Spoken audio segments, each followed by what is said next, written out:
বিষ্ণুপ্রিয়াকে মহাপ্রভু প্রিয়া বলে ডাকতেন। ও প্রিয়া, আমি তোমাকে ছেড়ে দিয়ে চলে গেছি বলে তুমি আমার কণ্ঠের ধ্বনিটাও কি ভুলে গেছো?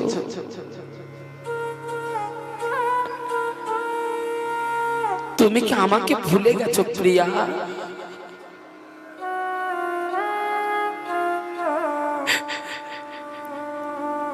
প্রিয়া, তুমি ঘরের দরজাটা খোলো।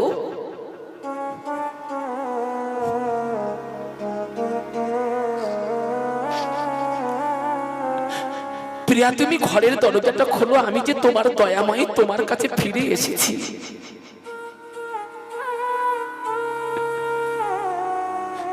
বিষ্ণুপ্রিয়া, স্বামী ফিরে এসেছে বলে জানতে পেরে, লক্ষ্য করবে